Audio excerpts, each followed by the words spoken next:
ప్రభువైన యేసుక్రీస్తు నామములో మీ అందరికీ శుభాకాంక్షలు వందనాలు. మంచి మాటలను దేవుని గ్రంథంలో నుంచి మనం వింటాం. మేలుతో కీడును జయించుట ఎలా అనే విషయాన్ని మనం తెలుసుకుందాం. మేలుతో కీడును జయించటం ఎలా? మనందరికీ ఎక్కువ ఎవరంటే ఇష్టం అంటే, మనకు సహాయం చేసేవాళ్ళంటే, మేలు చేసేవాళ్ళంటే, మనల్ని ప్రేమించేవారంటే మనకు చాలా ఇష్టంగా ఉంటుంది. అంటే మనల్ని ప్రేమిస్తున్నారు అన్న వాళ్ళని చూడగానే మనం చాలా హ్యాపీగా ఫీల్ అవుతాం. అదే మనల్ని ఎవరైనా చాటుగా ఒక మాట అన్నారన్నా, మనల్ని ఏదైనా కించపరిచే విధంగా అవమానపరిచారన్నా మన హృదయం ఎలా ఉంటుందండి? చాలా బాధగా ఉంటుంది. పలానోళ్ళు నన్ను ఇలా అన్నారా అని లోపల పెట్టేసుకుంటాం. అంటే హృదయంలో పెట్టేసుకొని ఇక ఎప్పుడు ఏం చేద్దాం, ఎలా చేద్దాం అని పగతో రగిలిపోతూ ఉంటారు. అంటే నీ గురించి మంచి చెప్పిన వాళ్ళందరి విషయంలో ప్రేమించే మనసు నీకు ఉంటుంది. నీ గురించి ఎప్పుడైతే చెడు చెప్పారో, చెడ్డగా అన్నారో, మీలో కూడా ఒక చెడు స్వభావం లోపల అధికంగా పెరిగిపోతూ ఉంటుంది. అందుకనే మన హృదయములో తలంపులు కానీ ఉద్దేశాలు కానీ చాలా బాగుండాలి. ఎందుకంటే మిమ్మల్ని మనకు పైకి చూసేవాళ్ళు కొంతమంది ఉంటారు.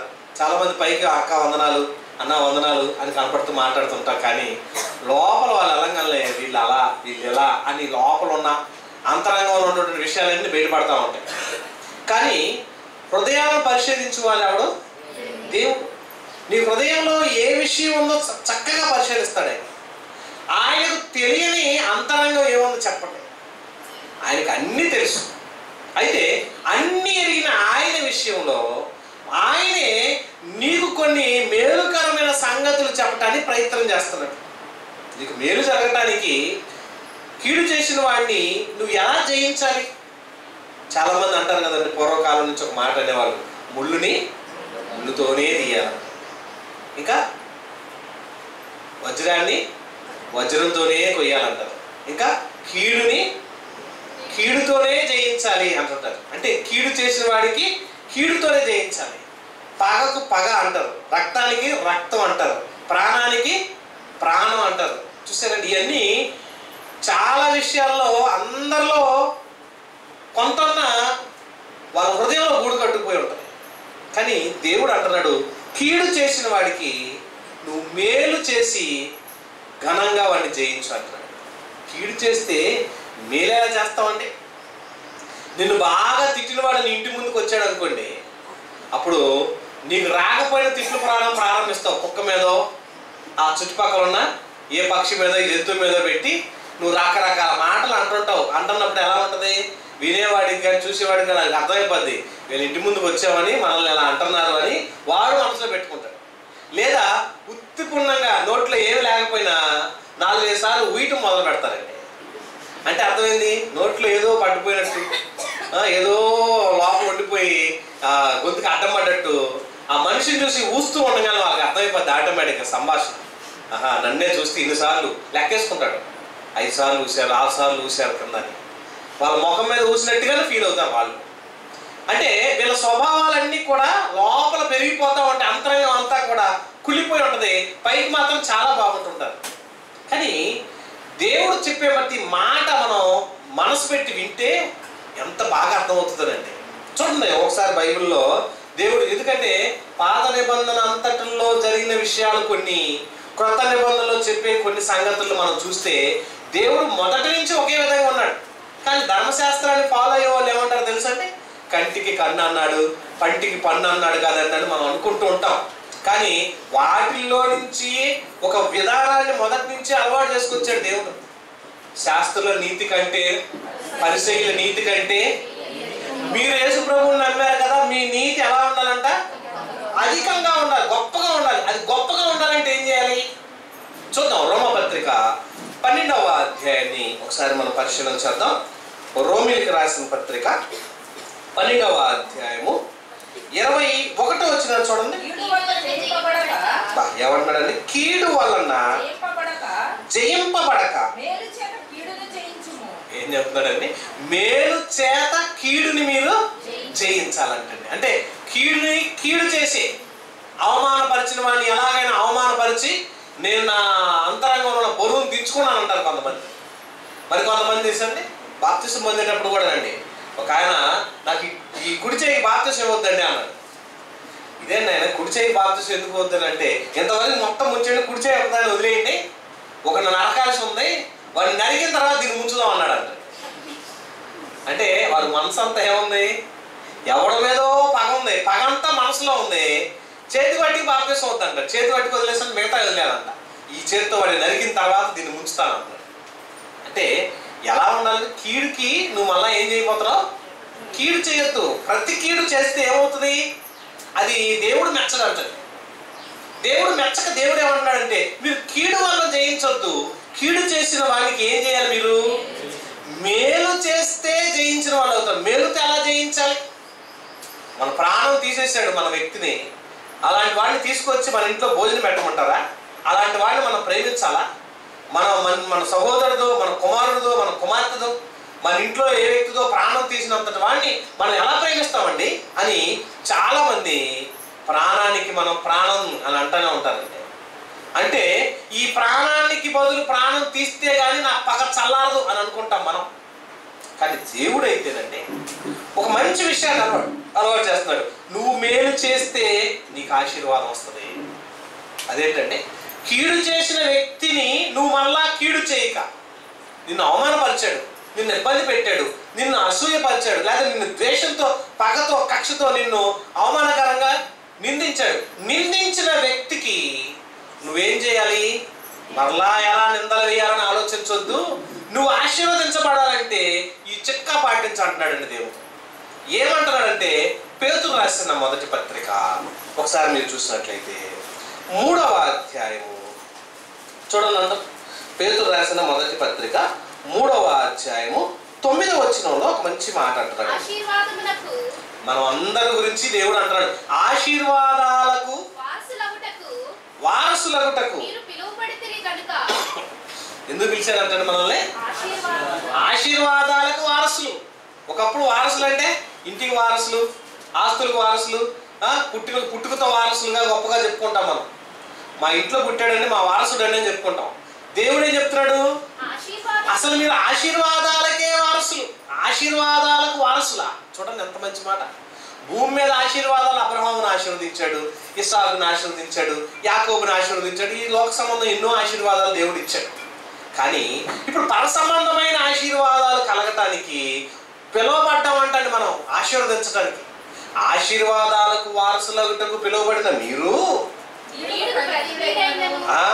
కీడుకు ప్రతి కీడైనను దోషణకు ప్రతి దోషణను చెయ్యక మీరేం చేయాలి, దీవించండి. నేను తిట్టి వెళ్ళిపోతున్నాడు, వాళ్ళు దేవుడు నిన్ను దీవించదు కాక అన్నారు అనుకోండి, ఎలా ఉంటుందండి? అతను నిన్ను అసూయపరిచాడు, అవమానపరిచాడు, నిందలేసాడు, గాడ్ బ్లెస్ యూ అన్నారు అనుకోండి. ఏంటి నేను తిడతంటే నన్ను దీవిత్తరావు అని అంటుంటారు. ఏం పర్లేదు అయినా నువ్వు చల్లగా ఉండాలి అంటున్నారు అనుకోండి. అది నీ పైకి చల్లగా ఉండాలని లోపల తిట్టుకోకూడదు. మళ్ళీ ఎలా ఉండాలి, హృదయాంతరాంగంలో మంచి మనసుతో నిండుగా దీవించండి. వాళ్ళని ఆయన కోప్పడు, మాకు దేవుడు ఉన్నాడు, దేవుడు చేస్తాడులే, ధైర్యం ఉండు అని నువ్వు దీవిస్తున్నావు అనుకోండి.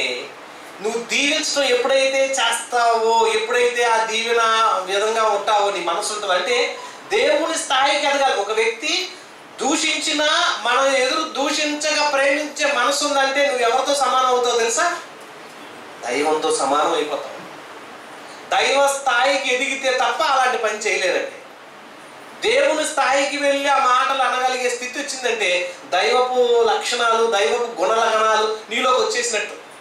అదే ఒక మాట అన్న వెంటనే మనసులో పెట్టుకొని ఎప్పుడు సమయం దొరికిందా కాచుకొని కూర్చుందామని కొంతమంది వేచి ఉంటారండి.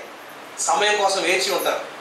రాజకీయ నాయకులు మనం చూస్తుంటాం కదండి, మా పార్టీ వల్ల నలుగురిని చంపేశారు అనగానే ఈ పార్టీ పోయి ఆ పార్టీ అధికారం లాగా వాళ్ళ 10 మందిని లేపేస్తారు.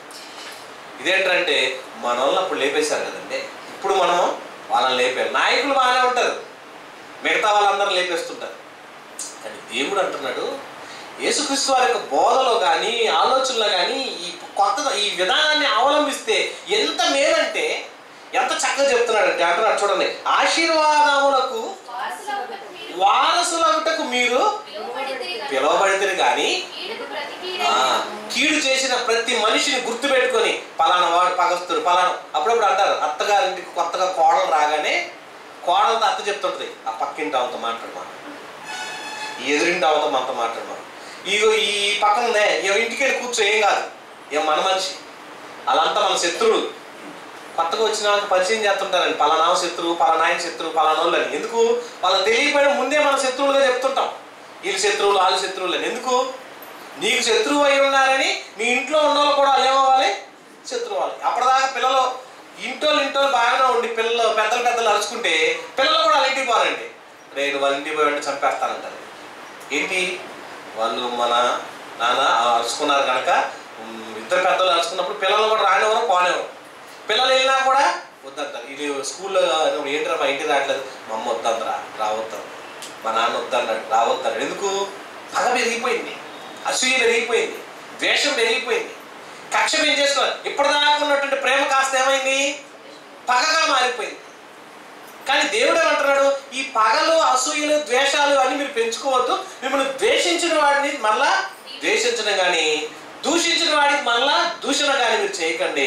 వాడిని మీరు ఏం చేయాలి? దీవించాలంటండి. ఏమంటే దీవిస్తే మనకేమన్నా గొప్ప, వారిని దీవిస్తే మనకేంటి లాభం? అదే కదండి. వాళ్ళని దూషించాము, వాళ్ళు మనల్ని దూషించారు, మనం వాళ్ళని ప్రేమించి దీవించాము. వాళ్ళని దీవించడం వల్ల నీకేమవుతుంది? వాళ్ళని దీవిస్తే నీకు కూడా దీవెనలు వస్తాయి అంటండి. వాళ్ళని దీవిస్తే మనకు దీవెనలు ఎలా వస్తాయి? ఎందుకంటే వాళ్ళని దీవిస్తే మనకు దీవెనలు వస్తాయా? నిజమా? అవును. చూడండి లోకాసు వార్త 6వ అధ్యాయము. ఇక్కడ కూడా దేవుడు అంటున్నాడు, ఇక్కడ కూడా 6వ అధ్యాయం 27వ వచనంలో ఒక మంచి మాట అంటున్నాడు. లోకాసు వార్త 6వ అధ్యాయము 27వ వచనం. వినుచున్న మీతో నేను చెప్పున్నది ఏమనగా, ఏమన్నాడు? మీ శత్రువు అనేవాడిని ఏం చేయాలి మీరు? బైబిల్లో అంత మాట అన్నాడా? నిన్ను వలె నీ పొరుగు వాడిని ప్రేమించమన్నాడు, బాగానే ఉంది. ఇక్కడికి వచ్చేపాటికి ఏమన్నాడు? శత్రువుని ప్రేమించటమా? శత్రువుని ప్రేమించుతారంటే మన ఇంటి ముందుగా వాళ్ళు వెళ్తే అంత కారు ఆగిపోయింది అనుకోండి, అప్పుడు ఏం చేస్తాం మనం?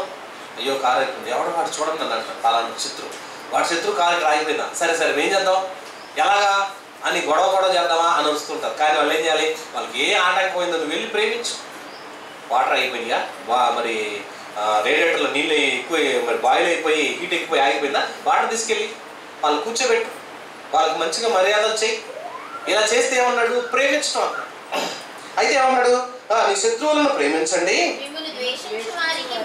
మిమ్మును ద్వేషించు వారికి మేలు చేయండి, మిమ్మును శపించు వారిని దీవించండి, మిమ్మును బాధించు వారి కొరకు.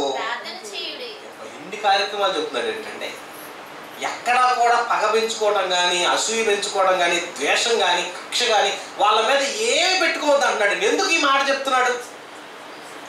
ఇంతకాలం ఇంత చేసినా ఎందుకు చెప్తున్నాడు? పాత నిబంధనలో ఒక ఆయన ఉన్నాడు, ఆయన పేరు రాజైన సౌలు. సౌలు దావీదు మీద కక్ష పగ పెంచుకున్నాడండి. ఎందుకు? వీళ్ళందరూ యుద్ధం చేయడం చేతకాక గొల్లియాతుని గెలవలేకపోతే, గెలవలేని గొల్లియాతు విషయంలో దావీదు యుద్ధం రానివాడు, దేవుణ్ణి అన్నాడన్న రోషంతో పౌరుషంతో వెళ్ళి ఒడిసెలు తీసుకుని కొట్టి అతని వరలో ఉన్న కత్తిని లాక్కొని అతని తలకాయ నరికేశాడండి. గొల్లియాతుని చంపేశాడు. చంపేగానే ప్రజలందరూ ఆనందంతో ఏమన్నారు తెలుసండి? దావీదుకి 10,000 కొలది జయము, సౌలుకి 1,000 కొలది జయము అన్నారు. వీళ్ళిద్దరికి ఏ మాట లేదు, ఏ గొడవ లేదు. కానీ వీళ్ళు జయం చెప్పారు. నన్ను తక్కువ చేశారు, అతన్ని ఎక్కువ చేశారు. నేను రాజునైతే నన్ను ఎక్కువ పొగడకుండా ఇతన్ని ఎక్కువ పొగిడారని అసూయ పెంచేసుకున్నాడండి. ఎవరు? సౌలు. అసూయ, ద్వేషం, పగ పెంచేసుకొని 21 సార్లు అటాక్ చేశాడని చంపడానికి. ఎవరి మీద? దావీదు మీద. ఒకసారి చంపడానికి వచ్చారు అనుకోండి, మనం ఏం చేస్తామండి? వెంటనే పగబందీ చేసుకుంటాం, రెడీ చేసుకుంటాం. ఈసారి కనుక వాళ్ళు వస్తే కనీసం చీపురు కట్టన్నా తీసుకొని తిరగబడదాం, లేకపోతే కారం కొట్టన్నా కొడదాం. ఎన్ని ప్రయత్నాలు చేస్తామండి? ఇంట్లో ఉన్న వాళ్ళతో సహా అందరికి అటాక్ చేసి రెడీ చేసి ఉంచుతాం, ఈసారి వస్తే చంపేద్దాం. రాజు అంతటి వాడే దావీదును చంపాలని ఎన్నిసార్లు అటాక్ చేశాడండి? 21 సార్లు అటాక్ చేశాడు అంటాడు. ఇన్ని ప్రయత్నాలు చేశాడు. ఇన్నిసార్లు ప్రయత్నం చేసినా కూడా దావీదు ఇతని మీద ఏ ద్వేషం పెంచుకోలేదండి. ఏ పగ పెంచుకోలే, ఏ ద్వేషం పెంచుకోలే, ఏ అసూయ పెంచుకోలే. ఇలాంటి మనస్సు కలిగి ఉన్నాడన్న సంగతి దావీదు విషయంలో దేవుడు ఏం చేశాడంటే, దావీదు ఎన్నిసార్లు చచ్చిపోవడానికి అవకాశం రాజుకు దొరుకుతున్నా దావీదుని దేవుడే తప్పించుకుంటూ వచ్చాడండి. ఊరు చుట్టూ సైన్యం మోహరించింది అనుకోండి, మిలిటరీ సైన్యం, మనం పట్టుకోవడం కష్టమా? ఈజీ కదండి. ఇంటింటిని గాలించుకుంటూ వస్తున్నారు అనుకోండి, మనం ఎక్కడున్నా దొరికిపోతాం. దావలేదు, ఎటు వెళ్ళలేము. ఏం చేస్తాం? ఇట్టే దొరికిపోతాం. దొరికిపోవడం ఈజీ. కానీ దావీదు అంతటి వాడు ఎన్ని ప్రయత్నాలు చేస్తున్నా తప్పిస్తుంది ఎవరై అంటే దేవుడే.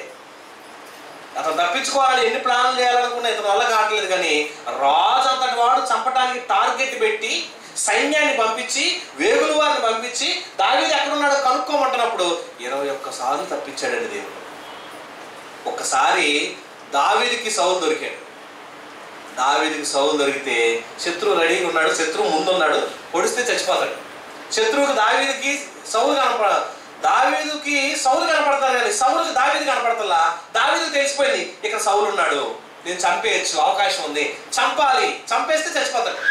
చచ్చిపోతే ఎవరు రాజు అవుతారు? ఇప్పుడు దావీదు రాజు అయిపోవచ్చు. చంపేయచ్చు, వెంటనే ఈజీగా చంపేయచ్చు, దావీదు రాజు అయిపోవచ్చు. కానీ దావీదు ఏమన్నాడు తెలుసా? ఇతడు యెహోవా చేత అభిషేకించబడిన వాడు, ఇతను నేను ఏం చేయకూడదు, ఇతను నేను ముట్టకూడదని వదిలేశాడు. ఎప్పుడైతే ఇతను వదిలేశాడో ఈ పశ్చాత్తాపం తెలుసుకున్నటువంటి సౌలు దావీదుని గురించి ఒక మాట అన్నాడండి బైబిల్లో. ఏ మాట అన్నాడు చూడండి. సమూయేలు, మొదటి సమూయేలు గ్రంథం 24వ అధ్యాయము 17 నుంచి చూడండి, బాగుంటుంది. 16 నుంచి చూడండి. దావీదు సౌలుతో ఈ మాటలు మాట్లాడి చాలింపగా సౌలు దావీదా నాయనా ఈ పలుకు నీదేనా అని బిగ్గరగా ఏడ్చి దావీదుతో సౌలు మాట్లాడుతున్నాడండి. ఏమంటున్నాడు చూడండి. దేవుడు ఏం చేశాడండి? చంపే ఛాన్స్ ఇచ్చాడు. ఎవరికి? దావీదుకి సౌలు చంపే ఛాన్స్. 21 సార్లు అతను ప్రయత్నం చేశాడు, అటాక్ చేశాడు, దేవుడు తప్పించాడు. ఇతని ప్రాణం ఇప్పుడు దొరికింది ఇతనికి. ఇప్పుడు అటాక్ చేయడానికి అవకాశం ఇచ్చినా కూడా ఏమంటున్నాడు? యెహోవా నన్ను నీ చేతికి అప్పగింపగా నన్ను చంపక విడిచినందుకు ఈ దినమున నీవు నా అపకారమునకు ఉపకారము చేసిన వాడవై నా ఎడల నీకున్న ఉపకార బుద్ధిని వెల్లడి చేసితివి. నా ఎడల నువ్వు ఎంత ఉపకారం చేయాలనుకుంటున్నావో నాకు బయటపడిపోయింది, తెలిసిపోయింది.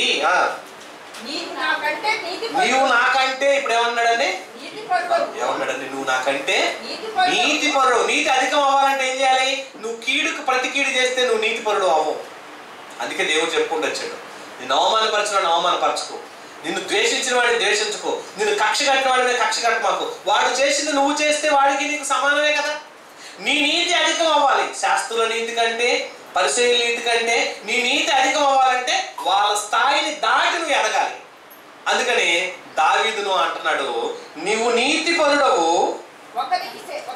ఒకనికి తన శత్రువు దొరికిన ఎడల మేలు చేసి పంపివేయినా ఈ దినమున నువ్వు నాకు చేసిన దాన్ని బట్టి యెహోవా ప్రతిగా నీకు మేలు చేయునుగాక. దేవుడు ఇతని గురించి దేవుని చేత దీవెన ఇతను పొందమని చెప్తున్నాడు. నువ్వు నా ప్రాణాలను కాపాడి నన్ను వదిలేసినందుకు దీనికి ప్రతిగా దేవుడే నీకు మేలు చేయునుగాక. నిశ్చయముగా నీవు రాజు అవుదువనియు ఇశ్రాయేలు రాజ్యము నీకు స్థిరపరచబడుననియు నాకు తెలుసును. చూశారంటే ఏమంటున్నాడు? నాకు తెలిసిపోతుంది. సౌలు అంటున్నాడు అంటే ఒక శత్రువును ప్రేమించిన విధానం దావీదును చూసి సౌలు అంతటి వాడే దావీదును దీవించాడండి. దావీదు ఒక మంచి గుణ లక్షణాలు ఉన్నాడు కాబట్టి తన తరాలు ఇశ్రాయేలును పాలన చేశాడు. అంటే తన వంశము పాలన ఎక్కువ చేయగలిగింది. కారణం ఏంటి? ప్రేమించే మనసు ఉంది, కక్ష లేదు, భేదాభిప్రాయాలు లేవు, పగ లేదు. అందుకనే సామెతల గ్రంథం 25వ అధ్యాయము 21వ వచనం చూడండి. ఇక్కడ మంచి మాట అంటున్నాడు. సామెతల గ్రంథం 25వ అధ్యాయము 21వ వచనంలో అంటున్నాడు, నీ పగవాడు. చూసారండి, నీకు ఒక పగవాడు ఉన్నాడు అనుకో, వాడు ఆకలి కొని ఉంటే వాడికి ఏం చేయాలంటే మీరు, వాడు ఆకలితో ఉన్నాడు, పస్తులు ఉంటున్నాడు, జరగట్లేదు, ఇబ్బంది పడుతున్నాడు, అతను నీ పగస్తుడే. అప్పుడు ఏం చేయాలి నువ్వు? ఎవరు మంచి బిర్యానీ వండుకున్నారు అనుకోండి, పండగ వచ్చింది బిర్యానీ వండుకున్నారు, మీకు తెలిసిన వాళ్ళకి చుట్టాలకి అందరికి పంపిస్తారా, లేకపోతే మీ పగస్తులకు కూడా ఇంటికి పంపిస్తారా? మీరు పంపిస్తారండి. మీ ఇంట్లో ఫంక్షన్ చేసుకున్నారు, మీరేం చేస్తారు? మిమ్మల్ని ప్రేమించే వాళ్ళందరూ ముందుగానే క్యారేజీ పంపిస్తారు. స్నేహితులు ఫోన్ చేసి పంపిస్తారు క్యారేజీ. శత్రువు ఇంటికి పంపిస్తావా? అసలు పంపి. కానీ ఇక్కడ ఏమంటారు తెలుసా, నీ పగవాడు ఆకలి కొని ఉంటే వాడికి భోజనం పెట్టు, దప్పిక కొని ఉంటే వాడికి నువ్వు దాహమిమ్ము. అట్లు చేయుట చేత అలా గనక నువ్వు గనక ప్రేమించి, అలా గనక నువ్వు గనక పంపిస్తే, అలా గనక నువ్వు చేస్తే ఏమన్నాడండి, వాని తల మీద ఉప్పులని గొప్పగా పోసినోడు అవుతావు. దేవుడు అప్పుడు నీకు ప్రతిఫలం దేవుడు ఇస్తాడు. దేవుడు నీకు దీవెన ఇవ్వాలంటే ఎప్పుడు? దేవుడు అప్పుడు కలగ చేసుకుంటాడంటండి. ఎప్పుడు? పగవాడిని కూడా నువ్వు ప్రేమిస్తుంటే, శత్రువునైనా కూడా ద్వేషించకుండా ఆప్యాయత అనురాగాలతో నీ ఆనందాన్ని అతనితో పంచుకుంటుంటే, అప్పుడు దేవుడు నిన్ను చూసి నిన్ను ప్రేమించే మనసు ఆయనకు వస్తుందంట. అంటే నువ్వు దీవెన పొందాలంటే ఏం చేయాలి? నీ శత్రువునైనా నువ్వు ప్రేమించే మనసు ఉండాలి. నీకు విరోధం చేసినవాడు, నిన్ను అవమానపరిచినవాడు, నీకు ఏలం చేసినవాడు, నిన్ను ఇబ్బంది పెట్టినవాడు, నిన్ను ఆటంకపరిచిన వాడు కూడా నువ్వేం చేయాలంటున్నాడు? నువ్వు ముందు ప్రేమించు. నువ్వు ప్రేమిస్తే దీవెన ఎవరి దగ్గర నుంచి వస్తుంది? యెహోవా దగ్గర నుంచి. అదే నువ్వు పక్క పంచుకొని కక్ష పెంచుకుంటే దేవుడు కోపం నీ మీద నుంచి మరులుదేమో, పక్కకి వెళ్ళిపోద్దేమో. చూస్తారా సామెతల గ్రంథం 24వ అధ్యాయం 17వ వచనంలో కూడా ఆ మాట అంటున్నాడు. ఏమన్నాడు చూడండి, నీ శత్రువు పడినప్పుడు ఏమంటారంటే, అప్పుడప్పుడు మనం ఏమన్నా తిట్టెళ్ళారు అనుకోండి, ఇవాళ బాగా తిట్టారు అనుకోండి, రేపు వాడికి యాక్సిడెంట్ అయింది, మనం ఏం చేస్తాం తెలుసండి? చూసారా, నన్ను అన్నాడు మీరు విన్నారు కదా, ఎన్నో అందరి దగ్గరికి వెళ్ళి చెప్తుంటాడు, వాడు నన్ను అన్నాడు కదా, వెంటనే దేవుడు చూసావా ఇచ్చాడు పనిష్మెంట్ అని ఏం చేస్తాం? ఆనందపడిపోతాం, హ్యాపీగా ఫీల్ అయిపోతాం, సంతోషపడిపోతాం, ఎగిరి గంతులేస్తుంటాం. అయితే దేవుడు అంటున్నాడు, నీ శత్రువు పడినప్పుడు సంతోషింపకము, వాడు తొట్టిల్లినప్పుడు ఏమంటారు తెలుసా, నీ మనసులో బాగా ఉల్లాసము సంతోషం పెంచుకో మాకు. అలా గనక నువ్వు పెంచుకున్నావు అనుకో, దేవుడు ఏమన్నాడు, యెహోవా అది చూచి ఏం చేస్తాడంటే, అతన్నా నిన్న అసహించుకునేది, అతన్నా నిన్న. శత్రువుని చూసి నువ్వు వాడిని మనసు నొచ్చుకున్నావు, మనసును ఆనందపడ్డావు, ఉల్లాసపడ్డావు కాబట్టి దేవుడు ఏమన్నాడు, నిన్ను చూసి ఇచ్చి. నువ్వు ఇలాంటి దుర్మార్గుడు, వాడు దెబ్బ తగిలిందిరా, వాడికి ఇబ్బంది పడ్డాడు, వాడు కాలు ఫ్రాక్చర్ అయిపోయింది, లేకపోతే వాడు యాక్సిడెంట్ అయిపోయింది, నిన్ను తిట్టినంత మాత్రాన వాడి కాలు యాక్సిడెంట్ అయిపోయింది, నువ్వు ఆనందపడిపోతావా అని దేవుడు నిన్ను అసహించుకొని, నిన్ను చేదరించుకొని, వాని మీద దేవుడుకున్న పగంతా, ఆ కోపం నీ మీద తిప్పుకుంటాడేమో. మరి తిప్పుకుంటానంటే ఏం చేస్తాడు? అటు పోయే భాగం కాస్త ఇటు తిప్పాడు అనుకో, ఎవరి మీదకి వస్తుంది? నీ మీదకి వస్తుందేమో. చూసారా ఎంత చెప్తున్నాడు అంటే, ఆ ఆవేశము, ఆ పగ, ఆ కక్ష, ఆనందం, నువ్వు ఆనందపడిపోయావు అనుకోండి, నిన్ను పగవాడికి బాధ కలిగింది, నువ్వేం చేస్తావు? ఓదార్చు, వెళ్ళి పలకరించు, అయ్యా నీకు ఇలా జరిగిందా అని అతని గురించి చింతించు, అతని గురించి ప్రార్థించు, తండ్రి అతను తొందరగా స్వస్థపరచని ప్రార్థించు. నీ మంచి మనసును చూసిన దేవుడు నిన్ను ప్రేమించి నిన్ను దీవిస్తాడు. ఎదుటివాడు పడిపోయాడు, ఆహా ఓహో అని చక్కలు కొట్టుకుంటూ ఎగిరి గంతులేస్తున్నావు అనుకోండి, ఎలా ఉంటుంది? దేవుడే నిన్ను అసహించుకొని నీ మీద అది రగులుకునేటట్టు చేస్తాడేమో, జాగ్రత్త అంటున్నాడు. ఎందుకంటే బైబిల్లో ఉన్నటువంటి వాళ్ళల్లో మనుషుల్లో మనం చూసినట్లయితే, ఒక వ్యక్తి మనం చూసినట్లయితేనండి, ఇశ్రాయేల్ రాజ్యం, ఇశ్రాయేల్ అందరిలోకి మరి సిరియా రాజులు వచ్చి ఇశ్రాయేల్ దండెత్తి చంపేయాలని ప్లాన్ చేస్తున్నారండి. ఇశ్రాయేల్ అందరిలోకి అంటే ఎలీషా గారు దైవజనుడిగా ఉన్నప్పుడు ఏలియా కంటే ఎన్నో అద్భుతాలు, ఆశ్చర్యాలు ఎక్కువ చేశాడు. 7 ఆశ్చర్యాలు, అద్భుతాలు చేస్తే ఏలియా గారు 14 అద్భుతాలు చేసినటువంటి ఘనతగా ఎలీషా గారిని దేవుడు గొప్ప చేశాడు. ఈ ఎలీషా గారికి సిరియా రాజులు ఇశ్రాయేలు మీద దండెత్తుతున్న సంగతి, వాళ్ళు ఏ వ్యూహం, ఏ పన్నాగం పండుతున్నారో, ఏ ఆలోచన చేస్తున్నారో వెంటనే దేవుడు తెలియజేస్తున్నాడండి. వెంటనే తెలియజేస్తున్నాడు. ముందుగానే ఎలక్ట్ అయిపోతున్నాడు. సిరియా రాజులు ఇదిగో తూర్పు నుంచి మనం వెళ్ళి ఇశ్రాయేల్ని దండెత్తుతాం, రాత్రికి వద్దాం అనేపాటికి వెంటనే ఏం చేస్తున్నాడంటే వాళ్ళకు ముందుగానే సైన్యాన్ని పంపించేస్తున్నాడండి ఎలీషా గారు రాజుగారితో చెప్పి. ఇదేంటి మనకంటే ముందు వచ్చారు, ఎవరు చెప్పారు వీళ్ళకి అని సిరియా రాజు అనుకుంటున్నాడు. పోనీ ఇలా కాదు, ఈసారి ఉత్తరం నుంచి దండెత్తి వద్దాం అని అనుకున్నారు అనుకోండి, వీళ్ళకంటే ముందే వాళ్ళ సైన్యాన్ని అక్కడ కాపలా పెడుతున్నారండి. ఎలా లీక్ అయింది ఈ వార్త, ఎవరు చెప్పారు, ఎవరైనా వేగులు వారు వెళ్ళి చెప్పారా అని ముందుగానే వీళ్ళు ఎట్లా ఎలక్ట్ అయిపోతున్నారండి. అంటే జరిగే సంగతి వీళ్ళు అనుకుంటున్నారో లేదో అక్కడ తెలిసిపోతుంది. ఎవరికి? ఎలీషా గారికి. ఇంత వేగంగా ఎలా తెలిసిపోతుందని సిరియా రాజుకి కోపం వచ్చేసింది. ఏది ఏమైనా అసలు దీనికి కారణం ఎవరు తెలియజేస్తున్నారని ఎంక్వైరీ చేస్తే అప్పుడు వాళ్ళు అన్నారు, అయ్యా ఇశ్రాయేలీలో ఒక దైవజనుడు ఉన్నాడు, అతని పేరు ఎలీషా అనే ప్రవక్త. ఈ ప్రవక్త గారు దేవుని మనిషి కనుక ఇతను మనకంటే ముందే ఆలోచనలు దేవుడు అతను తెలియజేస్తున్నాడు. మన మనసులో ఏమనుకుంటున్నామో వాళ్ళ దేవుడు ముందే వాళ్ళకి తెలియజేస్తున్నాడు. అంతటి గొప్ప దైవజనుడు ఆయన అని చెప్పగానే అసలు అలా అయితే ముందు ఇశ్రాయేల్ మీద కాదు యుద్ధం చేయాల్సింది, ముందు ఆ ఎలీషా గారిని పట్టురాని అన్నాడు. ఎవరు పట్టురమన్నాడు? ఎలీషా గారిని పట్టురంటే అప్పుడు తేలిపోద్ది, ఆయన దాక్కొచ్చేస్తే వాళ్ళు ఎలా గెలుస్తారో అప్పుడు చూద్దాం అన్నాడు. అనేపాటికి రాత్రే ఎలీషా గారు ఉన్నటువంటి షోమ్రోన్ పట్టణం మీదకి ఆ ఉన్నటువంటి సైన్యాన్ని అంతా పంపించేశాడు. సైన్యం అంతా వచ్చేసారు, రాత్రి వచ్చేసారు. తెల్లవారిపాటికి ఏం చేస్తామండి, ఒకప్పుడు 30 సంవత్సరాల క్రితం మనం అందరం టాయిలెట్కి వెళ్ళాలంటే పొద్దున పూట ఏం చేసేవాళ్ళండి, డబ్బాలు తీసుకొని బయటికి వెళ్ళేవాళ్ళు. అప్పుడు బాత్రూమ్ సరిగా లేవు, ఇంటింటికి బాత్రూమ్ కట్టుకొని గవర్నమెంట్ బడ్జెట్ అయినా కట్టుకునేవాళ్ళు కాదు. అయ్యా ఆఫర్ ఇస్తామన్నా అయినా మేము ఫ్రీగా కట్టిస్తామన్నా కూడా కట్టించుకునేవాళ్ళు. ఇంటి పక్కన బాత్రూమ్ ఏంటి, ఎక్కడ బాత్రూమ్ ఏంటి అనేవాళ్ళు అప్పట్లో. అని ఊరు చివరికి వెళ్ళి బాత్రూమ్కి వెళ్ళి వచ్చేవాళ్ళు. అప్పట్లో ఆ పూర్వకాలంలో ఎలీషా గారి దగ్గర శిష్యుడు ఉన్నాడు. ఎవరైనా ఎలీషా గారి శిష్యుడు ఎవరండి? అమ్మా గెహాజీ. ఈయన పొద్దున్నే లేవగానే ఒక డబ్బా తీసుకొని బయటికి వెళ్ళిపోయాడు. అలా వెళ్ళగానే ఆ సైన్యం అంతా చుట్టూ ఉంది ఊరు చివర. ఎంతమంది సైన్యం ఉన్నారేంటి, ఎంతమంది వచ్చేసారేంటి అని అక్కడ పరిగెత్తుకుంటూ ఇంటికి వచ్చేసేసి ఎలీషా గారి దగ్గరికి వచ్చి, అయ్యా ఏంది పరిస్థితి, ఇక్కడ సైన్యం చుట్టుముట్టేసింది, మనం చంపడానికి రెడీ అయిపోయారు, సిరియా జనులు అందరూ వచ్చేసారు, మనం చంపడానికి సిద్ధంగా ఉన్నారు, ఇంకా తెల్లవారితే మనం అయిపోతాం అని అన్నాడు. అనేపాటికి అప్పుడు ఎలీషా గారు, దేవా ఇతను కళ్ళు తెరిపించు అని ప్రార్థన చేస్తే అతను కళ్ళు తెరిచి చూస్తే యుద్ధ రథాలతో, అగ్ని రథాలతో దేవదూతల సమూహం వీళ్ళ చుట్టూ కాపలా ఉన్న సంగతి చూశాడండి. ఆశ్చర్యపోయాడండి, ఇంతమంది దేవదూతలు మన కాపలా ఉన్నారా అని.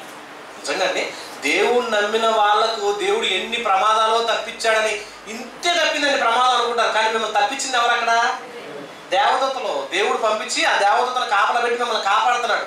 మనం అనుకుంటాం, మనం ఏమన్నా నేను తెలియక బ్రేక్ వేసాను కదా అనుకుంటావు. నువ్వు బ్రేక్ వేయాలని, నీకు పట్టించాలని, ఆపాలని నిన్ను ఆపింది ఎవరు? దేవుడు. నిన్ను వెంటనే అలా కాపాడాలని ఎవరు కాపాడారు?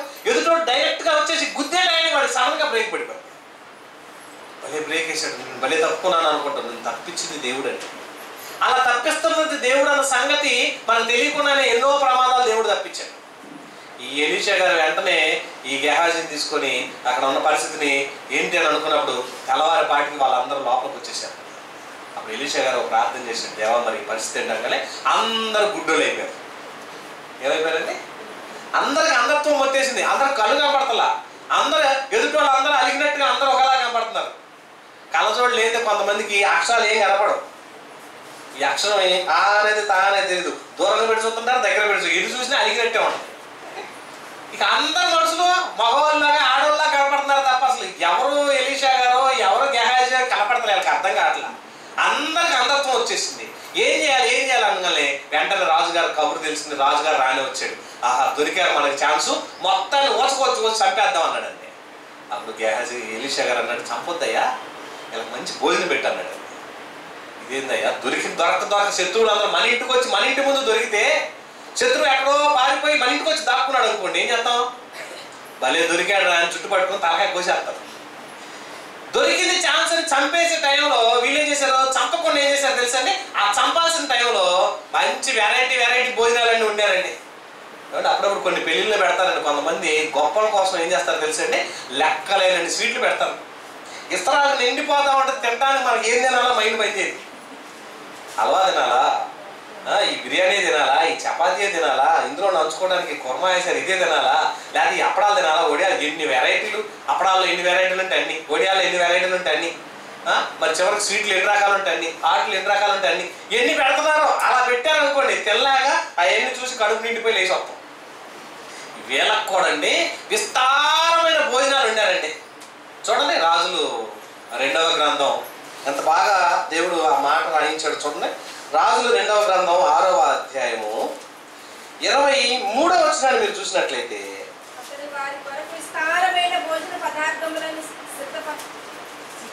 చదవము ఏమన్నాడు, అతడు వారి కొరకు, ఎవరి కొరకు, వచ్చిన వాళ్ళు ఎవరండి, మన చుట్టాలా, వాళ్ళని ప్రేమించడానికి వచ్చిన చుట్టాలా, పెళ్లి పిల్లలు పిలవడానికి వచ్చిన చుట్టాలండి వాళ్ళు, లేదంటే అక్కడ సంబంధం ఏమైనా ఉంటే సంబంధాలు చూడటానికి వచ్చి భోజనాలు పెడతానికి వాళ్ళని పెళ్లి పిల్లలు పిలిచాం కదా భోజనాలు పెడుతున్నారా? శత్రువులు అండి, వాళ్ళు చంపడానికి వచ్చారు, పట్టుకెళ్ళిపోదామని వచ్చారు. శత్రువులు వస్తే శత్రువులు అందరికి వీళ్ళు ఏం చేస్తున్నారు, చక్కగా విస్తారమైన భోజన పదార్థాలు, ఎన్ని వెరైటీలునండి, ఎన్ని వెరైటీలు, విస్తారం అంటండి, లెక్కలేనండి లెక్కలేనండి భోజన పదార్థాలు చక్కగా వండి విస్తారమైనటువంటి భోజన పదార్థాలు సిద్ధపరచగా వారు అప్పుడు దాకా మనుషులు కనపడలేదు కదా, పెట్టిన భోజనాన్ని కనపడే చక్కగా తిన్నారండి. చక్కగా తినేసి హ్యాపీగా ఫీల్ అయిపోయి రాజుగారి దగ్గరికి పోయి, అయ్యా రాజుగారు నమస్కారం, వందనాలు, మీరు మంచి గొప్పోళ్ళు, మీరంత గొప్పవాళ్ళు మాకు ఇంకెవరు లేరు, భలే బాగా చూసుకున్నారు మమ్మల్ని, అత్తగారింటికి వచ్చిన అల్లుని చూసినట్టుగా. ఈ మధ్య తూర్పుగోదావరి జిల్లాలో ఎక్కడ పెళ్లిళ్ళు చేసుకునే వాళ్ళు తూర్పుగోదావరి జిల్లాలో చేసుకోండి, వాళ్ళకెళ్ళి పెడతారంట వెరైటీలు. 360 రకాలు పెట్టిందన్న ఒక అత్తగారు మన పేపర్లో వేశారు. 360 రకాలు వండి పెట్టిందంట, అవన్నీ చూపించి ఫోటో తీసి పేపర్లో పెట్టారు. అల్లుడు వచ్చాడని అత్తగారు చేసినటువంటి వంటకాలు, అది ఎన్ని రోజుల నుంచి తయారైందో తెలియదు కదామా, అన్ని వెరైటీలు పెట్టి ఫోటో పెట్టేస్తే అత్తగారు పెట్టినటువంటి ప్రేమ చూపించి, ఆ ప్రేమకి వండినే చూపించారు కానీ తింటం చూడలేకపోయాడు, అంత ప్రేమ. అందుకని విస్తారమైనటువంటి ఆహార పదార్థాలు పెట్టి వాళ్ళు తినలేనంత పెట్టి చక్కగా చేస్తే వెళ్తూ వెళ్తూ వందనాలు చెప్పి చివరికి ఏం జరిగింది చూడండి, తమ యజమాని అంటే తన రాజు దగ్గరికి మళ్ళీ వెళ్ళిపోయి అప్పటి నుండి సిరియనుల దండువారు ఇశ్రాయేలు దేశంలోకి వచ్చుట అసలు మానేశారు. అప్పటిదాకా యుద్ధం చేద్దాం, చంపేద్దాం, ఎలీషా గారిని బయటికెళ్ళిపోదాం, ఇశ్రాయేల్ అందరం నాశనం చేద్దాం వచ్చిన వాళ్ళు, వచ్చిన శత్రువులను కూర్చోబెట్టి మంచి భోజనాలు నుండి పెట్టేబడికి విందు భోజనాలు తిని వెళ్ళిపోయి ఏం చేశారని శత్రుత్వాన్ని తెగ తెచ్చుకున్నారు, మిత్రులుగా మారిపోయారు. ఏం చేశాడు, కీడు చేసి జయించారా, మేలు చేసి జయించారా? కీడు చేశాడు, కీడు చేయడానికి వచ్చిన వాళ్ళకి మేలు చేసి కీడుని జయించారండి. అంత గొప్ప ప్రేమ అండి. నిజంగా మేలు చేయాలనుకున్న ప్రతి మనిషి కూడా మనం ఎప్పుడైతే మనం కీడు చేసిన వాడి మీద ప్రేమ చూపించండి, పగతో ఉన్నవాడిని రగిలిపోతున్న వాడిని ప్రేమించండి, ఎంతగా ఉంటుంది. ఇశ్రాయేలు కూడా యాకోబు, మీకు తెలుసు యాకోబు పుట్టినటువంటి కుమారులు ఎంతమంది, 12 మంది కుమారులు. ఈ 12 మంది కుమారులకి ఏం చేశాడు, 12 గోత్రాలుగా ఉన్నారు. యాకోబు ఏం చేశాడంటే 10 గోత్రాల వారిని శపించాడండి. మొదటి కుమారుడైన రూబేను చూసి శపించుకుంటూ వచ్చాడు, రెండోవాడు ఎలాగా, మూడోవాడు ఎలాగా, వాడు ఎలా ఉన్నాడు, వీడు ఎలా ఉన్నాడు, 10 మందిని దూషించాడు, 2 గోత్రాలనే దీవించాడు. కానీ ఇశ్రాయేలుతో ఎక్కువ బాధపడింది ఎవరండి, నాయకత్వం వహించిన మోషే అండి. మోషే అంతటి వాడు ఇశ్రాయేలు కానీ ఇశ్రాయేలు ఎక్కువ బాధపడ్డాడండి. యాకోబుని ఇశ్రాయేలు బాధ పెట్టింది చాలా తక్కువ, కానీ ఇశ్రాయేలీలు అందరూ మరి మోషేని ఏం చేశారండి, ఎన్ని ఇబ్బందులు పెట్టారో, ఎన్ని తిప్పలు పెట్టారో, ఎన్ని అబ్బో తట్టుకోలేని బాధలు పెట్టాడు. ద్రోహులారా అని తిట్టుకునే స్థితికి కూడా తెచ్చేశారండి. అంత ఇబ్బంది పెట్టినటువంటి ఇశ్రాయేల్ని మరి మోషే ఏమన్నాడు తెలుసా, చనిపోయే చివరి దినాల్లో మంచి దీవెనలు ఇచ్చాడండి, వాళ్ళకి దీవించాడు. అవును, వారు ఎంత ద్వేషించినా, ఎంత పగ పెంచుకున్నా, ఎన్ని మాటలన్నా, మమ్మల్ని ఇక్కడ తీసుకొచ్చావు, మేము మాకు ఐగుప్తు దేశంలో ఉన్న కూరగాయలు గుర్తుకొస్తున్నాయి, మరి తెల్లగడ్డలు గుర్తుకొస్తున్నాయి, ఉల్లిగడ్డలు గుర్తుకొస్తున్నాయి, బంగాళదుంపలు తినేవాళ్ళం, మాంసం తినేవాళ్ళం, ఏమి లేకుండా మమ్మల్ని చేసావు, ఈ అరణ్యంలో తీసుకొచ్చి మమ్మల్ని చంపుతున్నాం అని ఎన్నో గొనిగారు, సనిగారండి. ఎవరి మీద, మోషే గారు. కానీ మోషే ఒకప్పుడు కోప్పడ్డాడు, కానీ తర్వాత ఏమన్నాడు తెలుసండి? ఆ చివరి దినాలకు వచ్చేపాటికి ద్వితీయోపదేశకాండం 33వ అధ్యాయం చూడండి, ముగించుకున్న సమయం అయిపోయింది. ద్వితీయోపదేశకాండం 33వ అధ్యాయము మొదటి వచనం నుంచి చూస్తే ఆ అధ్యాయం అంతా కూడా ఇశ్రాయేలు గోత్రాలన్నిటినీ దీవెనలతోనే ఉంచాడండి. దైవజనుడైన మోషే చూశారండి. మృతి నొందక మునుపు ఇశ్రాయేలీయులందరిని ఏం చేశాడండి? దీవించిన విధానం అంటే ఎంతగా ఏం చేశాడండి? దీవించేశాడండి. దీవించాడు. ఆ అధ్యాయం అంతా కూడా వాళ్ళని దీవిస్తూనే మాట్లాడాడు. ఎందుకు? ఎప్పుడైతే శత్రువులుగా భావించకుండా దీవించాడో మోషే గురించి దేవుడు ఏమన్నాడు? నా ఇల్లు అంతటిలోకి నమ్మకమైనడు, మిక్కిలి సాత్వికుడు. అంటే శత్రుత్వం పెంచుకోకుండా దీవెనలు ఇచ్చాడు. అహరోను గారిని కూడా ఎంతో ఇబ్బంది పెట్టారు, కానీ అహరోను కూడా దీవించాడు కనుక ఇశ్రాయేల్ 12 గోత్రకాలలో అందరూ కలిసి కర్రలు అక్కడ పడేస్తే చిగురించే కర్రగా ఎవరు చిగురించిందని కర్ర? అహరోను కర్రే చిగురించింది. ఎందుకు? అతనిలో ప్రేమించే తత్వం ఉంది, లోబర్చుకునే తత్వం ఉంది. ఆ అసూయ, ద్వేషం, పగ లేదండి. చాలా మంది ఆరోగ్యంగా ఉండాలంటే ఏం చేయాలి తెలుసండి? ముందు మీలో ఏ ద్వేషం పెట్టుకోమాకండి, ఏ పగ పెట్టుకోమాకండి, ఏ అసూయ పెట్టుకోమాకండి, ఎటువంటి భేదాభిప్రాయం మన మనసులో పెట్టుకున్నా మనకు అది రోగం. కానీ ఇశ్రాయేల్ ఎంత ఇబ్బంది పెట్టినా మోషే దీవించి వారిని ఆశీర్వదించాడు. అందుకే మోషే అంతటి వాడిని కూడా దేవుడు గొప్ప చేశాడు, గొప్పగా మాట్లాడాడు. కనుక ప్రియమైన దేవుని వారారా, ఎప్పుడైతే నువ్వు దీవించడానికి ఇష్టపడతావో దేవుడు నిన్ను ప్రేమిస్తాడు. స్టెఫను రాళ్లతో కొట్టి కొట్టి కొట్టి చంపేశారు. చచ్చిపోయే టైంలో కూడా స్టెఫన్ ఏమన్నాడు? తండ్రి వీరు ఏం చేసినారో ఎరగరయ్యా, వీళ్ళని క్షమించు అంటే మొహం మీద రాళ్ల మీద తలంతా పగలగొట్టి శరీరం అంతా కూడా రాళ్లతో గాయాలు చేసి చంపేస్తామా? క్షమించమన్న మంచి మనసును చూసిన స్టెఫన్ను దేవుడు ప్రేమించి దీవించి పరదేశకు తీసుకెళ్లే పరిస్థితికి వచ్చేసాడు. పగ పెంచుకోలేదు, ప్రేమించారు.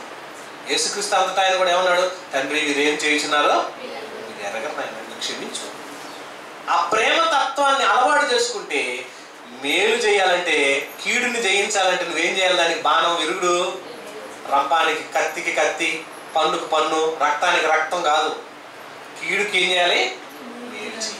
మేలు చేత దాన్ని జయించు. ఇంకెప్పటికీ నీకు శత్రువు అవడం, ఎప్పటికీ నీకు మిత్రుడుగానే ఉండిపోతాడు. అందుకని బైబిల్లో ఎన్నో సూక్తులు, ఎన్నో మాటలు ఉన్నాయి, కానీ సమయం చాలు కనుక ఇలాంటి విషయాలన్నిటి మనం గమనిస్తే దేవుడు చెప్తున్నాడు, కీడు చేసిన వాడిని మేలు చేసి జయించు. అలా జయించావా దేవుడు నిన్నేం చేస్తాడు? అంటే దేవుని దీవెనలు రావాలంటే నువ్వేం చేయాలి? శత్రువుగా ఎవరిని ఎంచమాకు, ఎవరిని శత్రువుగా చూడమాకు, ప్రేమిస్తూ ఉండు. ఈ ప్రేమ వలన దేవుని దీవెనలు నీకు అందుతాయి. మంచిది, కళ్ళు మూసుకోండి, ప్రార్థన చేసుకుందాం. మహాగరుడైన మా గొప్ప దేవ, నీకు వందనాలు, స్తోత్రాలు. విత్తబడిన మాటలు అపవాదం ఎత్తుకొని పోకుండా ఇదిగో తండ్రి, మేలు వలన కీడుని జయించాలి అన్న సంగతి కొన్ని విషయాలు మేము పరిశీలన చేస్తున్నాం తండ్రి. మీ కాపుదల దయచేయండి. మంచి విషయాలను మా హృదయంలో భద్రపరచండి. నీకు లోబడి జీవించే స్వభావాన్ని దయచేయండి. అలాగే ఆత్మీయ తండ్రి గారు మాట్లాడబోతుండగా మరిన్ని సంగతులు మేము తెలుసుకొని ఎరిగి నీ కొరకు బ్రతికే భాగ్యాన్ని ఇవ్వమని, అత్యధికమైన కృపకు పాత్రలుగా చేసి బలమైన కార్యాలు మా ద్వారా జరిగిస్తారని, నీ సన్నిధి కాంతి మా మీద ప్రసరింపచేయమని, భవిష్యత్తు నేరని మీరే అండగా తోడుగోని నడిపించమని మా ప్రియుడు, మా ప్రభు, మా రక్షకుడైన క్రీస్తు నామమున ప్రార్థిస్తూ వేడుకొంచున్నాము తండ్రి.